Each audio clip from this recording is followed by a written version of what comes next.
ആ എരുമേലി സാർ പറഞ്ഞ ശരിയാ, അവൻ മുങ്ങിയതാ. അവന് ഈ ആദിവാസി ആന്ത്രപ്പോളജി എന്നൊക്കെ പറഞ്ഞ പണ്ടേ കലിപ്പ. എന്നാ പിന്നെ അവൻ ആരോടെങ്കിലും പറഞ്ഞിട്ട് മുങ്ങിയ പോരെ? ചിലപ്പോ നമ്മൾ ആരെങ്കിലും പ്രൊഫസറോട് പറഞ്ഞാലോ എന്ന് കരുതിയാവും. ഏതായാലും അവൻ നേരം വെളുത്തിട്ടേ പോയിട്ടുള്ളൂ. അത് നിനക്കെങ്ങനെ അറിയാം? അത് ഞാൻ രാത്രി മൂത്രം അല്ല, ഞാൻ രാത്രി മൂത്രം ഒഴിക്കാൻ എണീറ്റപ്പോ അവൻ അവിടെ ഉണ്ടായിരുന്നു. തിരിച്ചു വന്നപ്പോ അവനില്ല. അപ്പോ ഇന്നലെ രാത്രി ഗോപൻ കൊട്ടാരത്തിലുണ്ടായിരുന്നു. കാലത്ത് നേരത്തെ എണീറ്റായിരിക്കും ആശ മുങ്ങിയത്. നമ്മളിപ്പോ അവന്റെ വീട്ടിൽ വിളിച്ചിട്ട് എന്താ ചോദിക്കുക? അത് തന്നെ ഞാനും ആലോചിക്കുന്നത്. അവന്റെ പപ്പ അബ്കാരിയാ. ഇനിയിപ്പോ അവനെ കാണാനില്ലെന്ന് വല്ലതും പറഞ്ഞാൽ ഗുണ്ടകളുമായിട്ട് പിങ്ങത്തും. എന്റെ ഈശ്വരാ, നമുക്കൊരു കാര്യം ചെയ്യാം. ടൗണിൽ വന്നപ്പോ വീട്ടിലെ വിശേഷങ്ങൾ വിളിച്ചു ചോദിക്കാൻ ഗോപൻ ഏർപ്പാട് ചെയ്താണെന്ന് വെച്ചാൽ കാശിയാലോ? അത് കറക്റ്റാ. ഇനിയിപ്പോ വേഗം നടക്കാൻ നോക്ക്. ഗോപാലെങ്ങാനും പോയാ പിന്നെ കടത്തിന്റെ കാര്യം കണക്കാ. അതെ, നീ ഇന്നലെ രാത്രി എവിടെ പോയെന്ന് പറഞ്ഞു? എടാ, നിന്നോട് ഞാൻ പറഞ്ഞത് ആ കാര്യം നീ മിണ്ടരുത്. വിജയ്, വാ വാ വാ, എനിക്ക് വാ. പിടിക്കും, പതുക്കെ പതുക്കെ. എനിക്ക് എനിക്ക് പിടിക്കട്ടെ. അയ്യോ, കാല്. ആദിവാസികൾ വെച്ച കണിയാ. ചോര വരുന്നുണ്ടല്ലോടാ.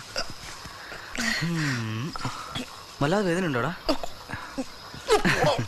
ചോര നിൽക്കണില്ലല്ലോ. വിജയ്, നീ കാല് നേരെ വെക്കേ. പിടിക്ക് പതുക്കെ. മെല്ലെ. ഡാ ഹരി, ഈ മുറിയും വെച്ചോണ്ട് വിജയ് അങ്ങോട്ട് വരണ്ട. നീ ഒരു കാര്യം ചെയ്യ്, ഇവനെയും കൊണ്ട് കൊട്ടാരത്തിലേക്ക് മടങ്ങ. ഞാൻ പോയി ഫോൺ ചെയ്തിട്ട് വേഗം അങ്ങ് എത്തിക്കോളാം. നീ ഒറ്റയ്ക്ക് പോണ്ട. അതൊന്നും സാരമില്ലടാ. നീ അത്യാവശ്യമായിട്ട് ഇവന്റെ മുറിവ് ഡ്രസ്സ് ചെയ്യാനുള്ള കാര്യങ്ങൾ നോക്ക്. ഷോ, ബ്ലഡ് കണ്ടിട്ട് എനിക്കൊരുമാതിരി തല ഇറങ്ങുന്നു. പോ ചെല്ലേ. സൂക്ഷിച്ച് പോണേ. പിടിച്ചു.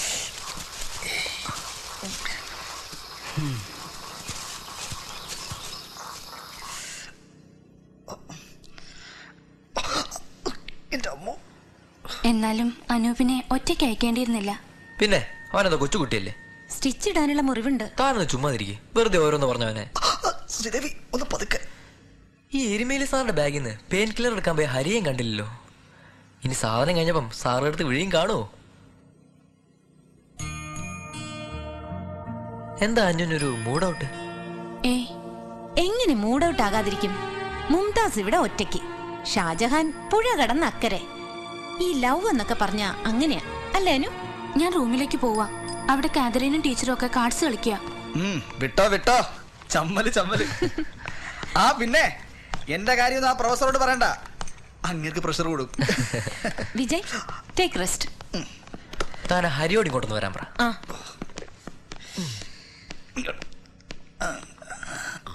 വീട്ടിലും ചെന്നിട്ടില്ലെങ്കിൽ പിന്നെ ആ പയ്യൻ എവിടെ പോയി?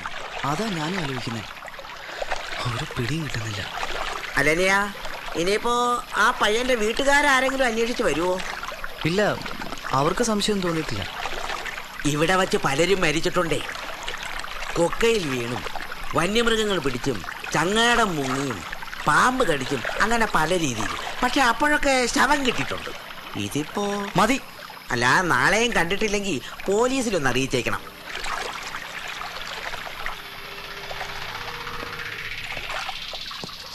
ഗോപാലൻ ഇറങ്ങുന്നില്ലേ?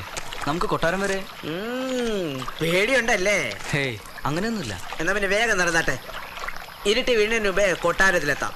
അപ്പോൾ ഞാൻ പോട്ടെ. അക്കരെ ചെന്നിട്ട് പിന്നെ കുറേ നടക്കണം വീട്ടിലെത്താൻ.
അനു, നീ ഇവിടെ? ഞാൻ എത്ര വിഷമിച്ചെന്നറിയോ?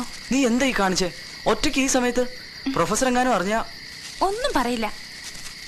അതിരിക്കട്ടെ, ഗോപനെ കുറിച്ച് വല്ല വിവരം കിട്ടിയോ? ഇല്ല, വീട്ടിലൊന്നും ചെന്നിട്ടില്ല. ആ, വേഗം നടക്കാം, പ്രൊഫസർ കാത്തിരിക്കുന്നുണ്ടാവും. ഏയ് അനൂപ്, കുറച്ച് കഴിഞ്ഞിട്ട് പോകാന്നേ. വല്ലപ്പോഴും ഒറ്റയ്ക്ക് കുറച്ച് സമയം കിട്ടൂ. ഹോ, ഇപ്പോഴെങ്കിലും ഇന്റിമേറ്റ് ആയിട്ടൊന്ന് പെരുമാറാൻ തോന്നിയല്ലോ. അനൂപ്, നമുക്ക് എവിടെയെങ്കിലും കുറച്ച് സമയം ഇരിക്കാം പ്ലീസ്. വാ.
ടീച്ചർ, എനിക്ക് പേടിയാവുന്നു. അനൂപിന് എന്തെങ്കിലും സംഭവിച്ച. കുട്ടി വിഷമിക്കാതെ, അനൂപ് ഇപ്പോഴും എത്തും. ഇങ്ങനെ കൊച്ചു കുട്ടികളെ പോലെ കരയാതെ. അയ്യോ അനു, അനൂപ് ചിലപ്പോ ഗോപനെ മീറ്റ് ചെയ്തിട്ടുണ്ടാവും. ആ, ലേറ്റ് ആയപ്പോ ഗോപന്റെ വീട്ടിൽ സ്റ്റേ ചെയ്തിട്ട് രാവിലെ എത്താന്ന് കരുതി കാണും. എനിക്കും അങ്ങനെ തന്നെ തോന്നുന്നു. ഇല്ല ടീച്ചർ, പ്ലീസ് ആരോടെങ്കിലും ഒന്ന് പോയി അന്വേഷിക്കാൻ പറ പ്ലീസ്. അനു, ഞാൻ പറയുന്നൊന്ന് മനസ്സിലാക്ക. ശ്രീദേവിയെങ്കിലും പ്രൊഫസറോടൊന്ന് അന്വേഷിക്കാൻ പറ പ്ലീസ്. Teacher please. കരയണ്ട, ഞാൻ സാറിനോട് സംസാരിക്കാം.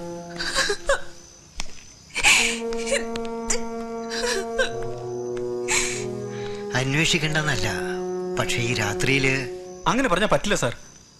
അനു ആകെ വിഷമത്തിലാ. എന്തു പറഞ്ഞിട്ട് അവക്ക് മനസ്സിലാവുന്നില്ല. ഈ രാത്രിയിൽ എവിടെ പോയി അന്വേഷിക്കാനാ? ആ, എന്തെങ്കിലും വഴിയുണ്ടോ നോക്കട്ടെ. മാലിനി ടീച്ചർ ആ കുട്ടിയുടെ അടുത്തേക്ക് ചെല്ല്. കിട്ടുണ്ണി നിങ്ങളും കൂടി ഒന്ന് പോയി അന്വേഷിക്ക്. വളരെ ദൂരെയൊന്നും പോണ്ട.